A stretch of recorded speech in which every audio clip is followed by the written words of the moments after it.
নমস্কার, আপনাদের আমার বাংলা তন্ত্রমন্ত্র কি জগৎ ইউটিউব চ্যানেল এবং ফেসবুক অ্যাস্ট্রোলজার পেজে স্বাগত। তো আজকে আমি আলোচনা করব চন্দ্র চতুর্থ ভাবে থাকলে কি ফল পায় বা কি ফল লাভ করে।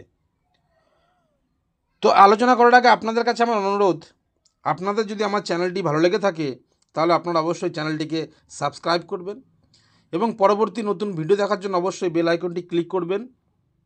আর ফেসবুক অ্যাস্ট্রোলজার পেজে অবশ্যই লাইক, কমেন্ট এবং শেয়ার করবেন। চন্দ্র যদি চতুর্থ ভাবে থাকে তাহলে বহু বাস পরিবর্তন এবং ভ্রমণ নির্দেশ করে। চতুর্থস্থ চন্দ্র যদি না শুভ গ্রহের দ্বারা অনুগৃহীত হয় তাহলে জাতকের শেষ জীবনের অবস্থা নানা রকম বিপর্যয় এবং স্থানচ্যুতির সম্ভাবনা থাকে। পারিবারিক ব্যাপারে জাতকের নানা রকম পরিবর্তন ঘটে, বিশেষ করে যদি ক্ষীণ চন্দ্র হয়। তার সাংসারিক শৃঙ্খলা খুব থাকে না এবং তাকে মধ্যে মধ্যে গৃহসুখের অভাব অনুভব করতে হয়। পিতামাতার ব্যাপারেও জাতককে অনেক ঝঞ্ঝাট পোহাতে হয়।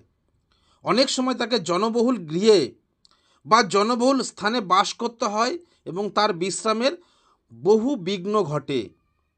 এই চতুর্থস্থ চন্দ্র যদি বলবান হয় এবং অন্য বলবান গ্রহের দ্বারা অনুগৃহীত হয় তাহলে এবং কোনো গ্রহের দ্বারা যদি পীড়িত না হয় তাহলে জাতকের বহু ভূসম্পত্তি এবং বিশেষ উন্নতি হয়। এরূপ ক্ষেত্রে প্রায়ই সদ্বংশে জন্ম সূচনা করে এবং উত্তরাধিকার সূত্রে সম্পত্তি লাভ করে থাকে। এই চতুর্থস্থ চন্দ্র পীড়িত হলে অত্যন্ত অশুভদায়ী। জাতকের সঞ্চয় হওয়া মুশকিল হয় এবং উন্নতি হলেও আবার সেই পতন ঘটে থাকে। এবং বরুণের দ্বারা পীড়িত হলে অপ্রত্যাশিত স্থানচ্যুতি এবং পরগৃহে বাস করে।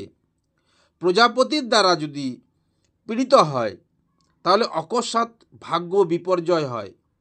পারিবারিক দুঃখ এবং সাফল্যে অকস্মাৎ বাধা আসে। শনির দ্বারা যদি পীড়িত হয় তাহলে দুর্ভাগ্য ও দারিদ্র্য, জীবনে উন্নতির আশা কম, পরিবার থেকে বিচ্ছিন্ন। বৃহস্পতির দ্বারা যদি পীড়িত হয় তাহলে অপব্যয় এবং সম্পত্তি নাশ হবে। শুক্রের দ্বারা যদি পীড়িত হয় তাহলে সামাজিক প্রতিষ্ঠার হানি হবে, স্ত্রী পুত্রের জন্য দুঃখ হবে। মঙ্গলের দ্বারা পীড়িত হলে নিজের হঠকারিতার জন্য অবনতি হবে, বিবাদে ও অর্থ সম্পত্তির নষ্ট হবে। রবির দ্বারা যদি পীড়িত হয় তাহলে পিতামাতার দুরবস্থার জন্য উন্নতিতে বাধা। বুধের দ্বারা যদি পীড়িত হয় চুরি বা প্রতারণায় অর্থহানি। রাহুর দ্বারা যদি পীড়িত হয় সমাজ থেকে বা গৃহ থেকে বিতাড়িত হবে।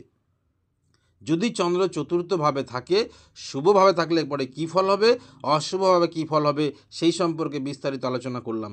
আপনাদের যদি আমার চ্যানেলটি ভালো লেগে থাকে তাহলে আপনারা অবশ্যই চ্যানেলটিকে সাবস্ক্রাইব করবেন, বেল আইকন ক্লিক করবেন নতুন ভিডিও দেখার জন্য এবং অবশ্যই ফেসবুক অ্যাস্ট্রোলজার পেজে লাইক, কমেন্ট, শেয়ার করবেন। আজ এই পর্যন্ত, নমস্কার।